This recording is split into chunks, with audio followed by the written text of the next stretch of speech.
Bismillahirrahmanirrahim. In the name of Allah Almighty who created a man with clot of blood. Assalamu alaikum students. Hope you all are fine and good.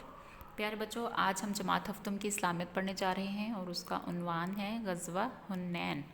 ठीक है, तो प्यारे बच्चों, सबसे पहले मैं आपको बताना चाहूँगी कि ग़ज़वा हुन्नैन की हम पढ़ाई कर चुके हुए हैं, तो इसके हमने शॉर्ट क्वेश्चंस भी कर लिए हुए हैं। अब हम आते हैं ग़ज़वा हुन्नैन के तफसीली सवालात की तरफ। ठीक है, तो प्यारे बच्चों, उसका पेज नंबर है 34 और तफसीली सवाल नंबर 1 है, कबीला बनु हवाज़न के सरदार ने इस्लामी लश्कर से जंग लड़ने के लिए किस तरह तैयारी की। मतलब कि वो जो सरदार था उसने जंग लड़ने के लिए मुसलमानों के साथ किस तरह तैयारी की। तो जवाब है, बनु हवाज़न का सरदार मालिक बिन औफ तमाम कबाइल वादी ओतास में खैमाजन हुए, और ओतास की जो वादी है वो हुनैन के करीब वाक़या है।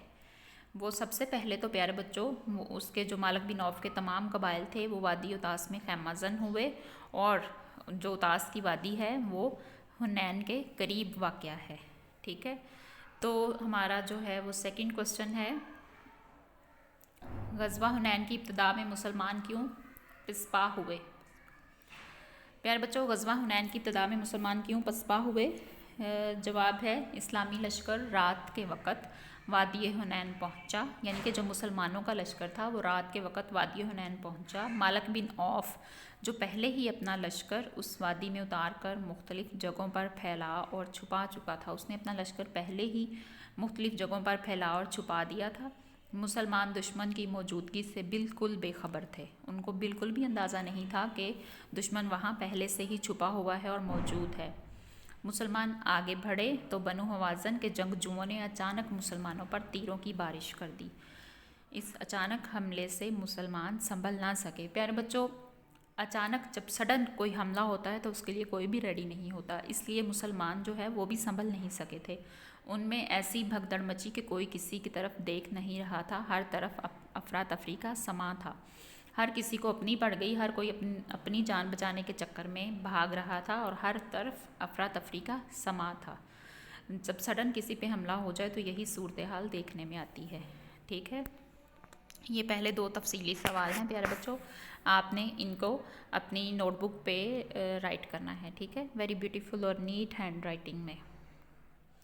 नेक्स्ट है हमारे पास सर्दियों की छुट्टियों का काम, और सर्दियों की छुट्टियों का काम हमारे पास फर्स्ट जो लेसन था वो है ज़कात, और उसका विंटर पैक का पेज है 87।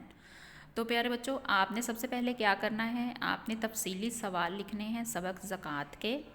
सबसे पहला सवाल है, ज़कात का मायनी और मफ़हूम बयान करें। मायनी और उसका मफ़हूम बताना है। जवाब है, ज़कात के लफ्ज़ी मायनी है पाक होना, बढ़ना या नशोनमा पाना। इस्तिलाह में हलाल तरीके से कमाए गए माल में से मुकर्ररा शरह के साथ मुअय्यन हिस्सा अल्लाह ताला की राह में ख़र्च करना ज़कात कहलाता है। सवाल नंबर 2 है, ज़कात के मसारफ़ कौन कौन से हैं। मुफलिस, मोहताज, ग़ुलामों के आज़ाद कराने में, कर्ज़दारों और अल्लाह की राह में मुसाफिर भी ज़कात के मसारफ़ हैं। सवाल नंबर 3 है, ज़कात की फ़जीलत व अहमियत बयान करें। जवाब है, ज़कात एक अहम तरीन माली इबादत है। कुरान मजीद में नमाज की अदायगी के साथ साथ ज़कात देने का हुक्म आया है। अल्लाह ताला का इरशाद है, और नमाज कायम करो और ज़कात अदा करो। ज़कात देने से माल पाक हो जाता है और अल्लाह ताला खुश होता है और इसे अपने ऊपर कर्ज़ करार देता है और वादा करता है कि वो ये कर्ज़ कई गुना बढ़ाकर वापस करेगा। तो प्यारे बच्चों, ये है आपकी सर्दियों की छुट्टियों का काम। आपने ये सबक ज़कात के तफसीली सवाल 1 से लेकर 3 तक आपने अपने अलग रजिस्टर पर राइट करने हैं। ठीक है, और उसका पेज नंबर 87 है। आपने ये अलग रजिस्टर पे इनको राइट करना है। ओके, होप्स हो कि आपको इस लेसन की बहुत अच्छे समझ में आई होगी, पूरे लेक्चर का आपको समझ में आ गया होगा कि आपने क्या क्या करना है। ठीक है, अब हम आते हैं अपनी डायरी की तरफ। तो प्यारे बच्चों, आपकी डायरी है, जमात का काम लिखें, याद करें।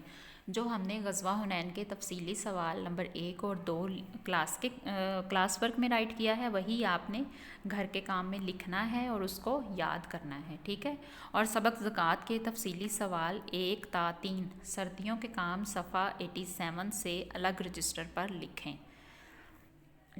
ठीक है, आई होप कि आपको डायरी की बहुत अच्छे समझ में आई होगी। आपका बहुत शुक्रिया। अल्लाह हाफ़िज़।